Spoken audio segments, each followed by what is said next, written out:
Hello everyone, Simon Bard here, and welcome to some more of Batman Month.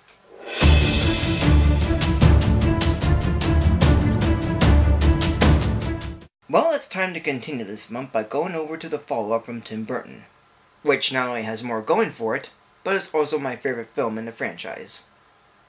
Batman Returns. It's Christmas time in Gotham, and a new villain known as the Penguin not only causes terror with circus goons, but also takes big businessman Max Shreck down to the sewers and to an abandoned zoo, where he tries to get his help by showing him more as a human than as a monster. And after a staged rescue of saving the mayor's baby, the Penguin is seen as a hero, but finds that his parents are dead and that he was abandoned by them due to his appearance. So he ends up going by the name of Oswald Cobblepot, and Shreck gets him to run for mayor. And all the while, Shreck's assistant, Selina Kyle, is about to blackmail him until he kills her, and she comes back as Catwoman, teaming up with the Penguin to stop Batman, while also hanging out with Bruce Wayne as her normal self. Okay, now even though I said this is my favorite film in the Batman franchise, this is not my favorite film in general, basically because of a couple of issues I have with it. One is that the story is a little complex. I mean, I know what's going on and such, but the motivations seem hard to get. Max Shreck is said by the Penguin to be a monster, but what has Max done that made him like that? But then the Penguin secretly plans to drown all the firstborn children. Why? I know his parents abandoned him when he was born, but that's because he's not born as a normal-looking human. He's born as an animal, and there isn't any reason he'd be doing this. Selina's demise and change to Catwoman comes too early and should have been held off for a little while. And what made her change to Catwoman? Was it the cats that got her, or something else? I really don't know. Also, this is the first Batman movie to feature more than one villain, and this is one thing that the first film did well. It kept focused on one villain and stuck to it, where this film and later ones tend to have 2 or 3 villains, and it makes the film lose focus from time to time, and to wondering who the main villain is. And I don't mind the fact that Catwoman and Penguin plan on framing Batman and even do so, but it's not explored more and is forgotten after 15 or 20 minutes. But much like the last film, the good stuff overshadows the problems, and they're done better here. Once again, Danny Elfman's music is just as epic as his last score, but it's more wacky and twisted with the overall setting and villains.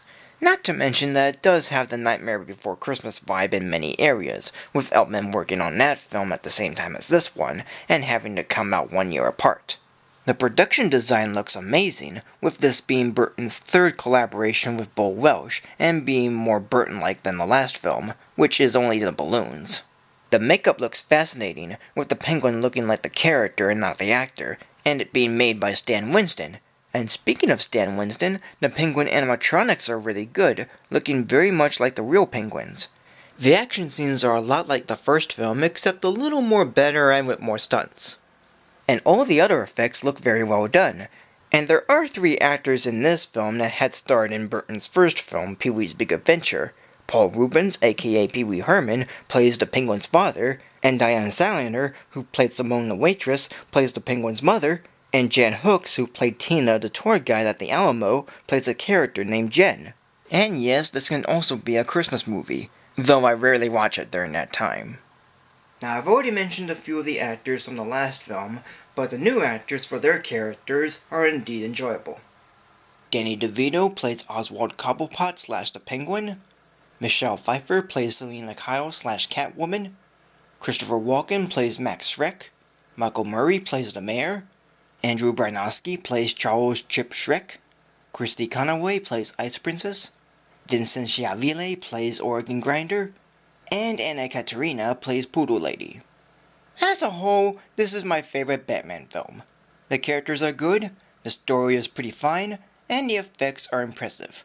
For being the second Batman movie from director Tim Burton, and feeling very much like his vision, it really has more to offer than the last one, with a more darker tone, more Batman vehicles, more villains, bigger sets and action scenes, and more heavy situations. Though a bit more complex and even chaotic than the last movie, the entire experience for me is a much more enjoyable one for how twisted and intense this would go. And despite having a big split with many people, I feel this is pretty underrated, and I can see why. But out of all the Batman films that I have seen, I put this one higher than the others as an interesting and pretty intriguing film. So today, this movie began a rating of 3.5 stars. So thank you for joining me. Like, comment, subscribe, follow me on Facebook or Twitter, support me on Patreon, and tune in next week for more of Batman Month. Hello again. It's time to review a movie that I saw in theaters for the first time in 2018. So, here it is, and I hope you enjoy it. Now it's time to go over a new film from Disney, and it's not really one of their best ones. It's my first new movie review of 2018, A Wrinkle in Time, based on the book by Madeleine L'Engle. The story is about Meg Murray and her brother Charles Wallace, whose father is a scientist who disappeared for 4 years, and Meg feels depressed about it.